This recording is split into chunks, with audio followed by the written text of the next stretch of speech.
Welkom bij Scheldemondig. Vanavond heb ik een hele creatieve gast aan mijn tafel zitten. Met wie heb ik hier vanavond gemogen? Mijn naam is Kevin Caboor. Oké, nou Kevin, en wat heb jij te vertellen? Wat is jouw passie in jouw vak? Nou, mijn passie in mijn vak is het ontwerpen van meubels, interieurs en objecten. En ja? ik verzorg niet alleen het ontwerp ervan, maar ik doe ook de realisatie van de dingen die ik bedenk. Nou, vertel dat is in ik het kort wat ik doe. Nou, ik wil natuurlijk wel een heel lang verhaal van jou horen. Ja, want ik zie allemaal leuke dingen hier op mijn tafel. Nou, vertel, breek los. Ja, nou ja, bij mij gaat het naast hetgene wat ik doe, is het denk ik bij mij ook belangrijk waarom ik het doe. Ja. Waarom ik doe wat ik doe. En ik heb daar veel over nagedacht. En ik ben daar natuurlijk al geruim wat jaren mee bezig. Maar ik denk dat de essentie daarin is dat ik mensen wil verwonderen met hetgene wat ik doe. Dat ik mensen blij wil maken met hetgene wat ik maak en creëer. En dat... Ja, maar hoe maak je nou mensen blij? Want jij hebt zoiets uitzonderlijks verteld. Je maakt dingen uit beleving van een kind. En toen dacht ik, wat bedoelt je, Kevin? Beleving van een kind. Leg me dat dus uit aan de kijkers, hoe jij dat ziet. Nou, ik probeer in mijn hoofd... Ik ben inmiddels zelf natuurlijk geen kind meer. Maar ik probeer wel altijd te denken als een kind in mijn werk. En daar bedoel ik eigenlijk mee dat ik wat ik mooi vind aan een kind is dat een kind onbevangen is. En niet denkt aan regeltjes. En niet bezig is met of een lijntje recht moet staan. Of dat een tekening goed in perspectief getekend is. Of iets dergelijks. En daardoor, en dat zie ik ook bij, ik heb zelf 2 kinderen, jonge kinderen van 5 en 8. Als een kind tekent, die is dan gewoon bezig met op dat moment hetgeen tekenen wat goed voelt. En die lijn... er komt een veel spannender beeld uit, altijd, bij een kind. Ja. En dat bedoel ik eigenlijk mee dat ik in mijn werk, dus bij het ontwerpen, zeker in de eerste fase van het ontwerpen, probeer te denken als een kind nog steeds. Dus dat kind probeer ik nog steeds levend te houden in mijn hoofd. Waardoor ik op plekken kom die je eigenlijk verliest door de jaren heen als er zit volwassen wel iets wordt. in. Dat je, als je wat volwassen wordt, volwassen, dat je dus bepaalde dingen vergeet of dit hoort niet. Ja, dat kan ik wel herkennen. Ja. Want het kind zit nog altijd in mij. Dus, maar ik vind het wel heel uitzonderlijk dat jij dat zo vertelt. Ja, je moet eigenlijk, ik probeer anders te kijken naar de wereld. Hè, waardoor je dus een ander beeld kan creëren. En dus eigenlijk ook een nieuw beeld. Dus, of een bepaalde herkenning. Want in mijn werk is uiteindelijk, hetgene wat ik maak, uiteindelijk is het een functioneel meubel. Hè? Een meubel? Een meubel of een compleet interieurplan van een winkel. En is het moet het iets functioneels zijn, alleen het moet wel... bepaalde beleving hebben, denk ik. Een beleving hebben. En zeker als ik voor bedrijven werk, kijk je naar het merk of het bedrijf waar je voor ontwerpt. En die willen natuurlijk ook iets uitstralen. En dat probeer ik te vangen in een ruimtelijk ontwerp. Waardoor ik eigenlijk in het begin heel erg vrij begin te schetsen en te denken. En dat probeer te koppelen met de functionele dingen die daarbij nodig zijn. En uiteindelijk komt daar iets uit, wat je ook wel ziet hier rond ons. En dat zijn modellen, studies. Waar toch iets kinderlijks in zit, maar wel met een... Een knipoog. Ja, meer een knipoog nog naar hoe je als kind werkte. Maar dat het wel echt wel een volwassen product is wat daar staat natuurlijk. Ja, je hebt mij dan verteld hoe jij dus deze passie hebt ontwikkeld. Je bent dus begonnen hier op het Zwin College, toch? Ja. En dan heb je een richting gekozen. Hoe ben je dan eigenlijk in deze richting terechtgekomen? Want ik denk dat je daar niet zomaar op komt. Nee, dat is niet van de een op de andere dag gegaan natuurlijk. Nee. Maar het stond bij mij waar ik nooit over getwijfeld heb. Ook toen ik dus echt kind was of jong was of op het Zwin zat. Dus de jongvolwassene leeftijd had. Ik wist wel zeker dat ik iets met mijn creativiteit wilde doen. En welke kant het op ging, dat was in het begin voor mij... ik dacht, dat wordt de grafische kant. Dus dat ik heel erg grafisch in het ontwerpen van logo's en dingen, plat drukwerk, zulke dingen. Ja. Maar ik heb ook altijd al als kind ook al liep ik ook dingen te maken en te doen. En ik merkte wel toen ik na het Zwin ben ik de grafische school gaan doen. En ik merkte daar wel dat ik dat heel leuk vond. Maar dat ik wel het conceptuele stuk heel erg miste. Dus ik leerde heel erg de programma's om te kunnen tekenen op een computer. Om logo's te ontwerpen of een magazine op te maken. Dus dat miste ik, het conceptuele. Dat er een verhaal of een gedachtegang achter iets zit. En dat je niet zomaar kiest voor een bepaalde kleur of een vorm. En ik merkte ook wel dat ik... ook met mijn stages, dat ik niet het gevoel had van ik wil heel mijn leven achter een computer zitten. Omdat ik het ook veel te leuk vind om dingen te maken. Ja. Dus ik heb die studie wel afgerond. Maar daarna ben ik naar de Design Academy gegaan in Eindhoven. Dat kon je ook niet zomaar? Nee, daar moet je een toelating voor doen. En wat heb je daarvoor moeten doen dan? Dat was opgedeeld in drie stukken. Dus het eerste was eigenlijk gewoon een kennismakingsgesprek. En van daaruit kreeg je een opdracht. En die opdracht... Het waren eigenlijk 8 verschillende opdrachten waar je uit kon kiezen. Je moest er gewoon, en je had dan de vrijheid welke je koos. En ik koos om een familie van producten te maken. Oké. Bij een familie van producten, kijk, een familie kan zijn dat een setje wat klopt. Hè? Dus de tafel klopt bij deze bank. Hè? Dus noem je een familie. Maar ik heb dat heel letterlijk gepakt, omdat ik toen zat ik in New York. Zo? Een eindstage deed ik toen voor de grafische school. Oké, in New York? In New York. Zomaar, nee, zeker. Nee, dat was een hartstikke mooie tijd. En ik heb daar mijn toelating gedaan. En dat ging dus over een familie van producten. Maar ik heb letterlijk mijn familie gepakt, omdat ik aan de andere kant van de wereld zat. Ik was een half jaar weg van huis. Ik miste mijn gezin toch ook wel. Hè. Ik heb een broertje en een zusje en een vader en een moeder. En ik dacht, als ik nou gewoon een familie van knuffels maak. Oh, wat leuk hè. Ja. Echt leuk. En toen heb ik eigenlijk metaforen gezocht voor mijn gezinsleden, zo gezegd. En die heb ik uitgewerkt tot knuffels. En die heb ik dan een omgeving gegeven. Dus in plaats van dat ik had ook een keukeneiland kunnen ontwerpen. En de omgeving was de keuken. Ja. Maar voor mij was de familie letterlijk mijn gezin. En de omgeving was een koffer. Ik had een oude koffer gekocht. En daar zaten al die knuffels in. En ik ben met die knuffels teruggevlogen. Uiteindelijk. Echt? Van Amerika naar Eindhoven. En mijn toelating gedaan met die knuffels. En zo ben ik toegelaten. Dat vind ik echt een heel leuk verhaal. Ja. Maar eigenlijk, dat stukje passie en jouw vak, dat zat daar heel vroeg erin.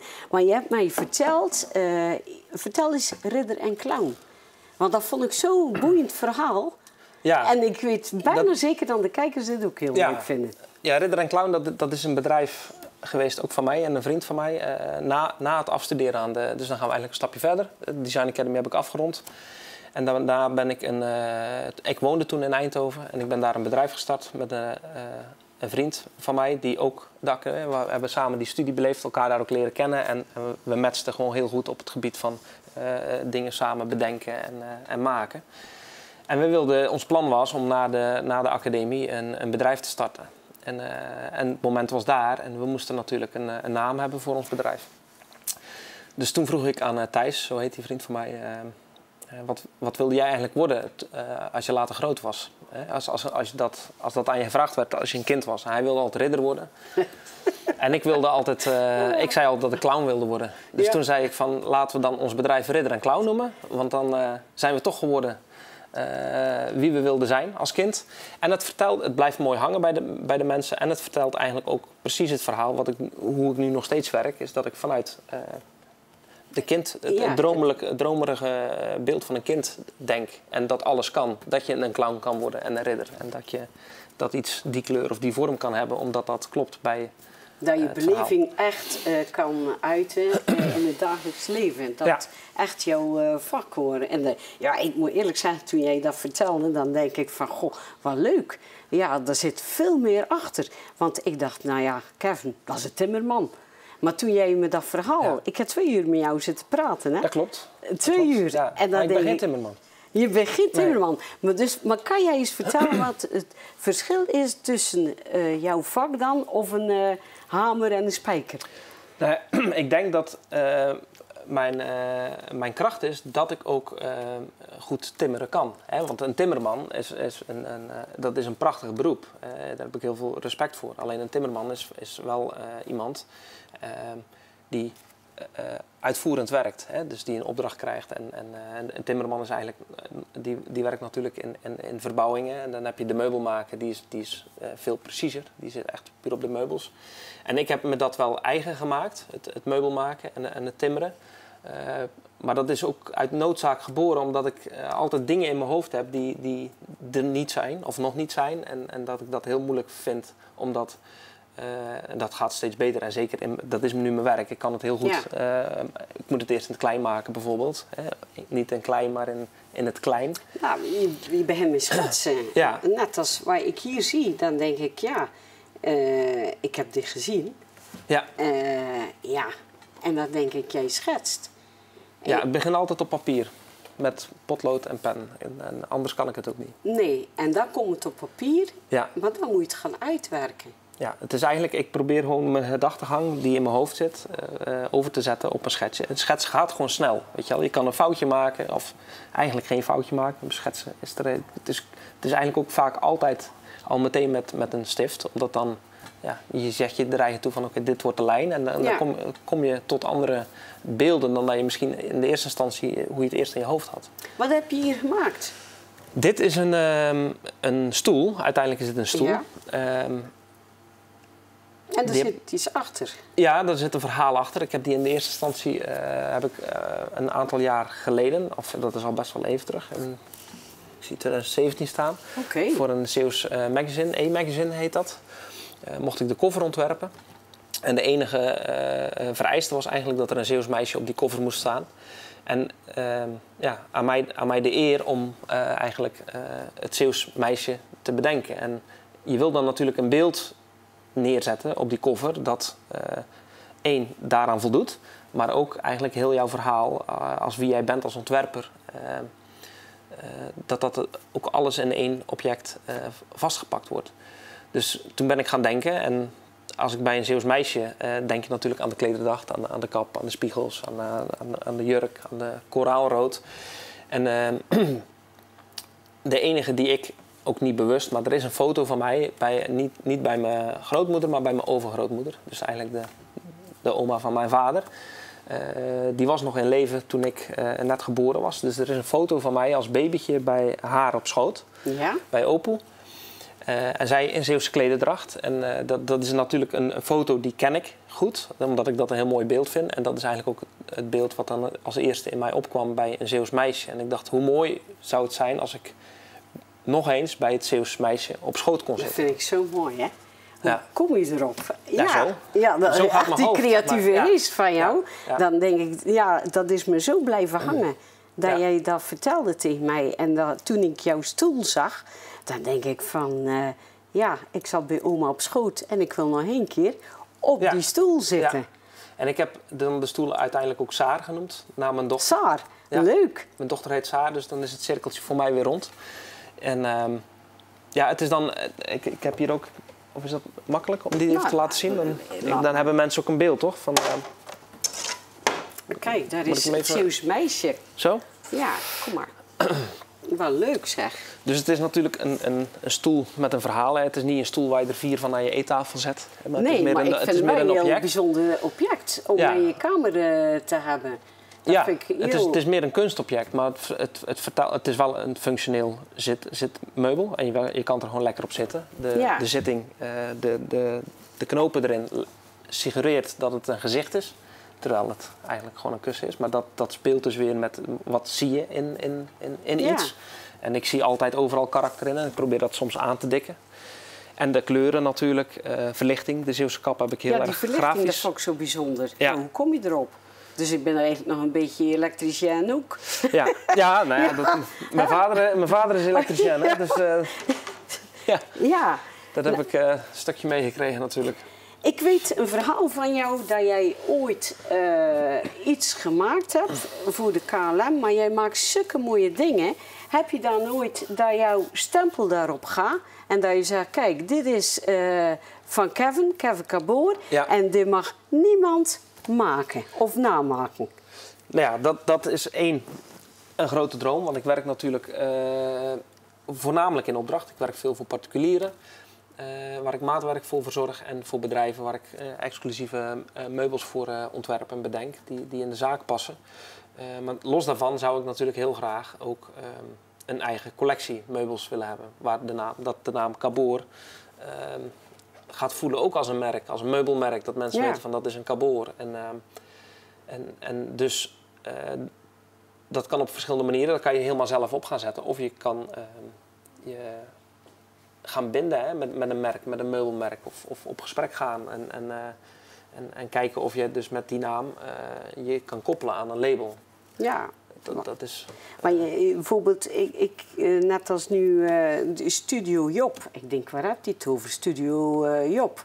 Nou, ik wil daar ook wel iets over weten. Ja, nou ja, Studio Job is in de ontwerp/kunstwereld geen onbekende jongen. Ja? Meneer, het is Job Smeets, een hele grote bekende ontwerper. Die ik heel hoog heb zitten in zijn werk. Ik heb daar een aantal jaren voor mogen werken. Ik heb daar eerst stage gelopen. Ik heb daarna een baan aangeboden gekregen van hem. En ik heb eigenlijk na mijn studie parallel aan Ridder en Clown voor hem gewerkt ook. En wat hij doet hij is eigenlijk een van de eerste geweest die echt wel op het randje speelde tussen wat is nu kunst en wat is design. Hè? Ja. Dus niet bij een product of een stoel wordt al snel gedacht in hoe je dat in massaproductie neer kan zetten. Hoe dat in de fabriek zoveel mogelijk gemaakt kan worden. Maar meer gekeken naar, is dat wel nodig? Maar kunnen we een verhaal... Het is ook een verhalende ontwerper. Ik denk dat verhalende ontwerpers mij altijd heel erg getrokken hebben. Net als Jan de Bouvry misschien, of niet? Of is dat meer abstract? Dat is wel meer echt een... dat is wel echt natuurlijk een van de ontwerpers geweest in de jaren 70 die het Nederlands design op de kaart heeft gezet. En dan meer op het gebied van interieur natuurlijk en stijl. Maar dat is een fantastisch goede ontwerper geweest natuurlijk. Qua meubels. Nou, Kevin, ik zie dus hier een vuurtoren. Ik vind het gewoon leuk om een soort poppenhuis is voor mij. Het is hier een beetje poppenhuis. Ik vind het echt. En ik zie hier van alles. Dan denk ik, ik hoor jou vertellen over projecten. Dit hier, dat vind ik ook heel interessant. Wat het is, voor mij is het een boot. Ja, meer vlaggenmast. Dat zeg je goed. Dat is ook wat ik hoop wat mensen erin zien. Het eigenlijk is het is een sokkel voor kunst. Een sokkel voor kunst? Ja, dus eigenlijk een soort van display waar kunst op tentoongesteld wordt of kan worden. Die heb ik in opdracht gemaakt van Katzand. Wat mooi zeg. Ja. Dus eigenlijk zo'n groot iemand met zo'n creatieve geest.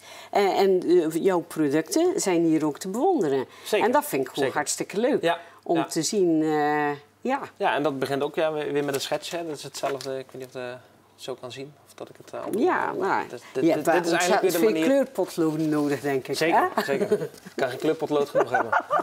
Dat is waar. En ik kan er eventueel een beeld van laten zien hoe het geworden is. Ja, maar dit is... Dat kunnen mensen ook zien op internet. Ja, ik vind dat heel knap hoe je het opbouwt. Maar het is allemaal... Ja, ik ben ook heel bang om het beet te pakken. Nee, dat mag, maar voor mij is het eigenlijk een studie, een vormstudie. Hè? Dus ik heb zo'n schets gemaakt en dan ga ik dat in hout ga ik daar een model van maken. En dan kan ik goed beoordelen voor mezelf of het klopt. Hè? In dit geval ging het over kunst, dus het grijze stukje karton wat erop staat, daar gaat het uiteindelijk om. En dat die sokkel mooi en verzorgd uitziet, dat is één. Maar het moet niet de aandacht onttrekken van het werk. Ja, dus dan probeer ik te kijken van is dat een evenwicht? Klopt dat? En qua verhoudingen klopt dat? Is dat mooi? En is het dan ook nog steeds een schip als het zo staat? Ja, en is die kunst, is dat het vaak verwisseld wordt? Of, het is wel de bedoeling. Het is de bedoeling dat ze een vaste plek krijgen. Zijn die nu al te bewonderen? Ze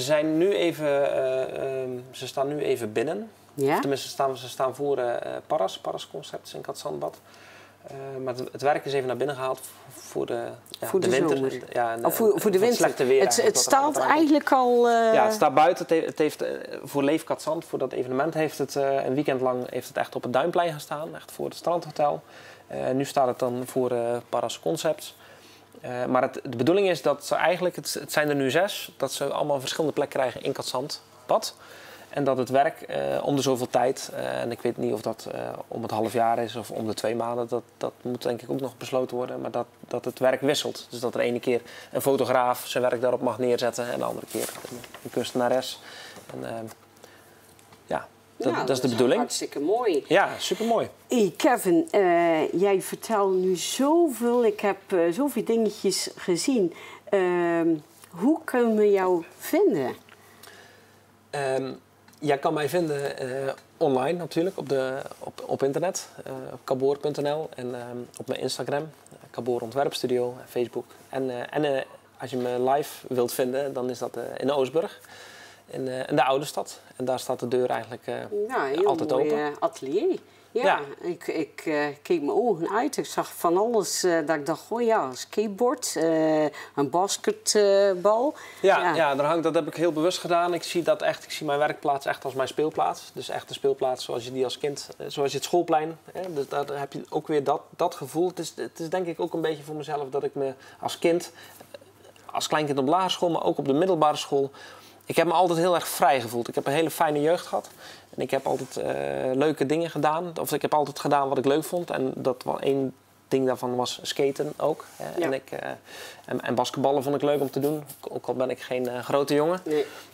Maar ik dacht wel... er allemaal bij, hè?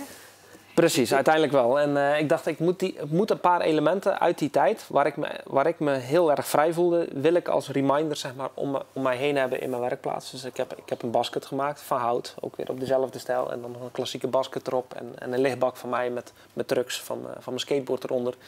Dat zijn voor mij reminders. Elke dag als ik daar sta, dat ik denk, zo wil ik me voelen. Kevin, wat is jouw mantra als afsluiting van ons leuk gesprek? Wat is jouw mantra? Nou, mijn mantra is dat de wereld wonderlijk is. Dus dat, Nou, ik moet eerlijk zeggen, ik vond dit een hele boeiende gast aan mijn tafel. En ik wil de kijkers heel veel kijkplezier wensen. En tot de volgende keer.